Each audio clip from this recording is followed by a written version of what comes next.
Saya teringat pelajaran dulu sewaktu di kampus di akademi, pelajaran World History 101, di mana saya baru mengetahui bahwa kapitalisme lahir karena Indonesia. Saya sangat bangga dengan cerita sejarah tersebut, walaupun Belanda yang sampai sekarang tidak pernah ngaku pernah menjajah Indonesia dengan tangan penuh darah. Ini menyesakkan dada setiap patriotis tanah air Indonesia. Betapa sombongnya dan harusnya diberi pelajaran itu Belanda. Ini kalau Indonesia bernegaranya berdaulat, gampar tuh Belanda. Dalam catatan sejarah, dinyatakan bahwa J.P. Kuhn adalah pemimpin ekspedisi pelayaran bisnis pertama yang menggunakan saham sebagai pembiayaan ekspedisi timur jauh untuk mendapatkan biji pala atau nutmeg dengan menyisakan 1.000 penduduk dari 15.000 penduduk di Banda. J.P. Kuhn membantai 14.000 penduduk Banda hanya untuk mendapatkan nutmeg. Bajingan dia itu. Lalu Belanda bertempur di pulau kecil yang dikuasai Inggris bernama Pulau Run di wilayah Ternate Tidore hingga akhirnya terjadi tukar guling atau dalam istilah bisnis adalah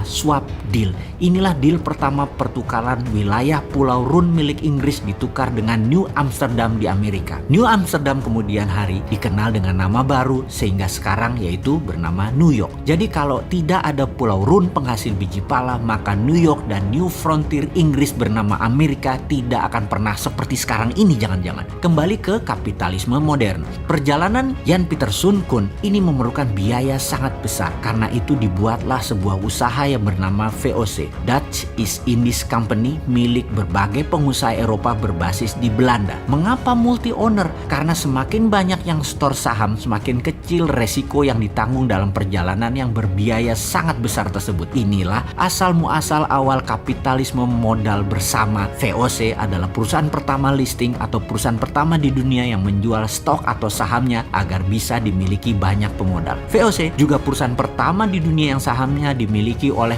multi international owner. Juga diawali dengan 21 tahun pemberian hak kelola spice atau rempah. Karena itu VOC adalah perusahaan mega korporasi pertama di dunia. Haknya yang utama adalah mengeksploitasi rempah Nusantara. VOC menjadi model pertama di dunia atas mega korporasi yang merubah dunia bisnis, dunia finansial, dunia saham, bursa efek, dunia sosiopolitik ekonomi, military political diplomasi, maritime exploration dan penjajahan ekonomi oleh perusahaan global. Sengaja saya menjelaskan panjang sejarah VOC ini agar bisa mengingatkan dari sejak awal Indonesia ini berdiri. Negara kepulauan terbesar di dunia ini adalah ditakdirkan sebagai global player. Banyak peristiwa besar yang membuat dunia seperti sekarang ini lahir dan besar karena Indonesia. Rebutan biji pala yang di zaman itu lebih mahal dari emas karena bisa menyembuhkan wabah penyakit yang saat itu melanda Eropa. Kita ambil catatan di sini bahwa kapitalisme dengan urun dana multi owner terbesar di dunia adalah VOC, perusahaan Belanda yang kalau dinilai saat ini sama dengan hartanya Google ditambah Facebook, ditambah IG,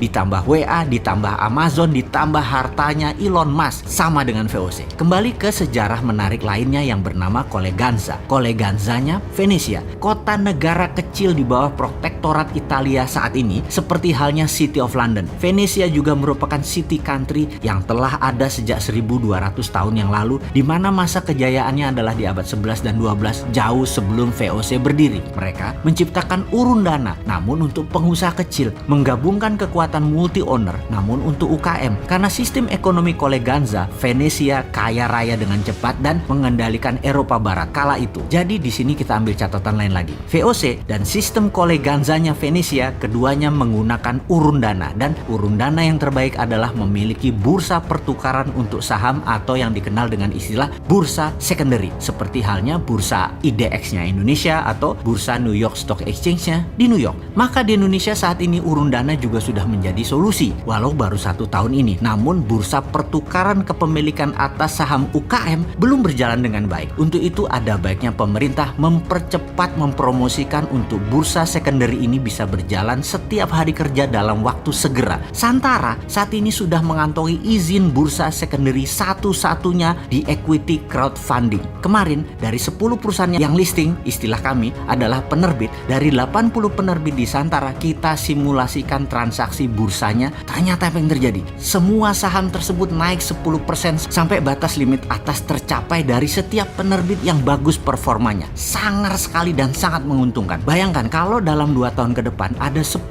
UKM penerbit yang 50%-nya sudah memberikan dividen, lalu melantai di bursa secondary ECF. Bandingkan dengan IDX yang hanya punya 600-an perusahaan, maka 5.000 perusahaan UKM jauh lebih menarik nilai sahamnya dan dividennya. Rasanya Nasdaq Indonesia atau bursa sencennya Indonesia ini yang disebut bursa secondary ECF akan menjadi tulang punggung baru ekonomi nasional. Inilah solusi ekonomi dari Mardi Gunomik, mendemokratisasikan keuangan yang berputar di elitis, pindah ke bottom of pyramid, pindah ke bawah, pindah ke kita-kita, bukan di atas. Hal ini akan melengkapi pernyataan sejarah bahwa Indonesia memang global player. Kapitalisme lahir karena Indonesia dan sistem bursa ECF yang sekarang oleh kita yang akan diberlakukan adalah ekonomi berputar di bottom of pyramid, bukan di elitis lagi, adalah masterpiece, adalah global player, adalah mempengaruhi dunia ekonomi. Sistem ini juga lahir di Indonesia plus berbasis digital. Inilah langkah awal Indonesia mendominasi bursa UKM dunia. Awalnya di Indonesia dan dalam waktu yang tidak lama Santara merambah keluar Indonesia ke negara berkembang lainnya seperti India, negara-negara ASEAN, negara-negara Afrika untuk membangun kekuatan selatan-selatan agar Indonesia menjadi negara terkuat di selatan Katulistiwa, the most powerful country in the South Hemisphere, sesuai impian negara kaum Sontoloyo. Bener kan? Mohon bantu promosikan hal ini wahai pejabat. Berat kalau edukasi dibebankan ke UKM. Oh iya, maaf loh ya, saya jualan Santara sekarang daripada dibilang bosman jualan ludah mulu. Bentar, padahal emang iya ya, jualan ludah.